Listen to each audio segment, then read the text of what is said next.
তো শিনচান চল আজকে না তুই আমি আর চপ মিলে না জগিং যে আমি সাইকেল চালাবো আর তোরা আমার পিছে পিছে দৌড়াবি, এতে না শরীরের স্বাস্থ্য অনেক ভালো থাকবে। চল চল। আচ্ছা ফ্র্যাঙ্কলিন ভাইয়া দাঁড়াও।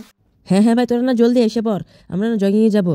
আর এক সেকেন্ড ভাই, শিনচ্যান দেখ ভাই, এটা তো একটা রোলস রয়েস, চপ দেখেছিস? আরে হ্যাঁ ফ্র্যাঙ্কলিন ভাইয়া, এটা তো একটা রোলস রয়েসের শহরের সব থেকে দামি গাড়ি। আরে হ্যাঁ ভাই, আমি কি আমার চোখে ঠিক দেখছি? এই গাড়ি তো হাতে গোনা মাত্র কয়েকজনের কাছে আছে। আরে এই তুই কেড়ে ফকিনের বাচ্চা, আমার গাড়ি কাছে আসছিস? দাঁড়া, তোকে দেখ আজ কি করছি। আরে ভাই আমি একটু রোলস রয়েসটা দেখছিলাম, এর জন্য এমন করলে? তারা তোকেও মেরে দেবো আর তোদের সাথে এই কুত্তটাকেও মেরে দেবো। আরে আরে না ভাই না, আরে ভাই এ তো আমাদের চপকে মেরে দিল শিনচ্যান। আরে ফ্র্যাঙ্কলিন ভাইয়া এ কি হলো? ফ্র্যাঙ্কলিন ভাই তুমি চলে যাচ্ছ কেন? আরে ভাই এদের সাথে ঝগড়া করে লাভ নেই, আমি একদিনের রিভেঞ্জ নিবই, তুই এসে পর।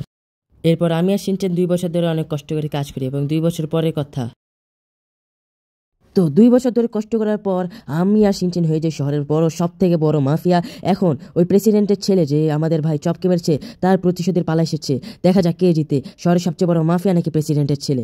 ব্রেকিং নিউজ, আজকে শহরের প্রেসিডেন্টের ছেলে পুলিশ স্টেশনে এসেছে, তার ফুল সিকিউরিটি নিয়ে, তার রোলস রয়েস ও তার রেড কমান্ডোসও আছে পুলিশ স্টেশনে, আর অন্যদিকে আছে হচ্ছে ফ্র্যাঙ্কলিন তার ট্যাঙ্কের বহর নিয়ে। দেখা যাক কে জিতে, পুলিশ নাকি শহরের সব থেকে বড় মাফিয়া ফ্র্যাঙ্কলিন। তো আমি পুলিশ স্টেশনে এসে পড়ি, সে একজনকেও বাঁচাবো না। তুই আমার ভাই চপকে মেরেছিস, আমাদের আদরের চপকে মেরেছিস, পুরো পুলিশ স্টেশনকে আজকে আমি ধ্বংস করবো। ইন্নে তো পরে কি হয়েছে দেখার জন্য চ্যানেলটিকে সাবস্ক্রাইব করে ভিডিওটাকে লাইক করে দাও।